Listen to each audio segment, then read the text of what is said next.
کہ اللہ تعالیٰ کا ایک فقیر تھا, ہے نیک بزرگ تھے وہ, تو ان کے دل میں یہ خیال آیا کہ میں اللہ سے ہی رزق لوں گا, کیونکہ جب اللہ نے رزق لکھ دیا تو میں نے اللہ سے ہی لینا, میں نے کسی سے نہیں لینا. اب وہ بڑی حیرانی والی بات ہوئی. اب اللہ کے بندے ہیں, اور اللہ کے جو بندے وہ کیسی کیسی باتیں بھی اپنی اللہ سے کر لیتے ہیں. ذرا سنیے گا, اعتماد اور یقین کی بات دیکھیے گا. ہیلے کی بات نہیں ہو رہی کہ ہیلا کر تو وہ مالک دینے والا ہے. یہاں بات یہ ہے کہ اسباب استعمال کریں, نظر مسبب پہ رکھیں. تو وہ فرماتے ہیں بزرگ کہ میرے دل میں یہ خیال آیا کہ میں نے نہ تو کوئی کام کرنا ہے, میں نہ ہی کسی سے مانگوں گا, اور میں نے کھانی بھی اپنی مرضی کی چیز ہے.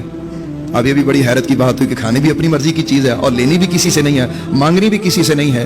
تو اب یہ وہ انہوں نے ارادہ کیا. کسی نے ان سے پوچھا کہ آپ نے کھانا کیا ہے؟ کہنے لگا میں جب بھی کھاؤں گا گھی شکر کھاؤں گا, گھی شکر کے بغیر میں نے کچھ نہیں کھانا. اللہ اکبر. کہتے ہیں میں آبادی سے باہر نکل گیا, میں نے سوچا میں دیکھتا ہوں کہ آبادی میں تو لوگ ہیں, میں دیکھتا ہوں کہ مجھے جنگل میں کون کھلاتا ہے.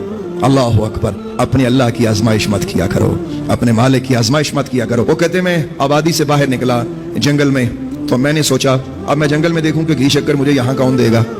وہ کہتے ہیں 3 دن میں بھوکا پیاسا چلتا پھرتا رہا, اور رزق کی تلاش میں ادھر ادھر دائیں بائیں کہ مجھے گھی شکر کہیں سے ملے, اور کس طرح ملتا ہے. میں دیکھنا چاہتا تھا کہ مجھے کس طرح رزق ملتا ہے, اور وہ بھی گھی شکر.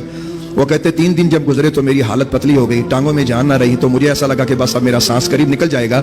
تو میں نے سوچا کہ میں اپنا ارادہ جو ہے اسے چھوڑ دوں اور کچھ نہ کچھ کھا لوں جو جنگل میں پھل ہے. وہ کہتے ہیں کہ جب میں نے یہ ارادہ کیا کہ میں کچھ کھا لوں, پھر میرے دل میں آیا کہ نہیں, استقامت رکھ, یقین رکھ, تیرا اللہ دینے والا ہے, تیرا رب دینے والا ہے.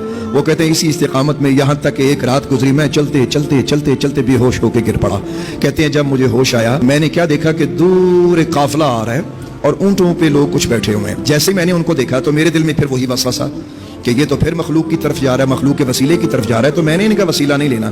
کہتا ہے کہ میں ان کی نظر بچا کر ایک جھاڑی کے پیچھے چھپ گیا کہ مجھے دیکھے کوئی نہ. وہ کہتے ہیں کہ جب میں جھاڑی کے پیچھے چھپا تو انہوں نے پتہ نہیں مجھے کیسے دیکھ لیا.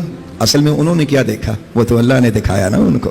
جب اللہ وسیلے بناتا ہے تو ایسے بناتا ہے. وہ کہتا ہے کہ میں ان سے چھپتا, جھاڑی کے نیچے چھپا, اور وہ میرے پاس قافلہ آ کے کھڑا ہو گیا, اور وہ کہنے لگا دیکھو بندہ بے ہوش ہے, انہوں دیکھو انہوں کی چاہیے, اس کو دیکھو, اس کو کیا چاہیے, یہ تو بے ہوش ہے. کہتا ہے ایک شخص آیا, اس نے پانی میرے منہ پہ ڈالا. تو کہتا میں بے ہوشی کی ایکٹنگ کر رہا, اندر سے میں جاگ رہا تھا. تو اب جب وہ پانی پلانے کی کوشش کریں تو میرے دل میں یہی تھا کہ میں نے پہلا لقمہ گھی شکر کا کھانا ہے, پانی کا جو گھونٹ ہے وہ میں نے نہیں پینا, میں نے اپنے رب سے لینا ہے تو گھی شکر ہی لینا ہے. اللہ اکبر. کہتے ہیں کہ جب وہ پانی پلانے کا ارادہ مجھے کریں تو میں منہ نہ کھولوں. کہتے ہیں کہ ایک بندہ قریب سے بولا کہ یار اس کو گھی شکر کھلا دو. کہتا جب اس نے کہا نا اس کو گھی شکر کھلا دو, تو کہتے ہیں کہ میرے دل میں ایک بار خیال آیا کہ میں تڑپ کے آنکھیں کھول کے کہوں کہ دیکھو لوگوں, وہ اللہ جنگل میں بھی کیسے اسباب بناتا ہے. تمہارے دل میں اس نے وہ بات ڈال دی, وہ بات اس نے ڈال دی کہ جو میں کہاں سے چلا اور کہاں آ کر میں اپنے پروردگار کی قدرت کی آزمائش کر رہا ہوں. کہتے ہیں میں نے دل میں خیال کیا کہ نہیں, میں نے ایسے منہ ہی نہیں کھولنا. کہتے ہیں کہ انہوں نے میرا منہ کھولا, میں نے دانت زور سے, ایک شخص کہنے لگا لگتا ہے بے ہوشی کی وجہ سے اس کے دانت زیادہ بھنج گئے ہیں, ایسا کرو. ایک بندے نے وہاں سے ایک چھری نکالی, چھری ٹائپ کو تیز دھار چیز تھی, اس نے میرے دانتوں میں رکھی اور دبا کے کہنے لگا کہ زور سے کھولو, آج ہم نے اس کو گھی شکر کھلانا ہی کھلانا ہے. کہتا ہے جیسے ہی انہوں نے میرے منہ میں وہ چھری رکھی اور انہوں نے دبانا شروع کی تو مجھے محسوس ہو گیا کہ میرے دانت ہی نہ ٹوٹ جائیں. کہتا میں ہنستا ہوا اٹھ بیٹھا, میں نے گھی شکر کھایا اور سجدہ شکر کیا, اور ان لوگوں کو بتایا لوگوں دیکھو اللہ ایسے بھی دیتا ہے.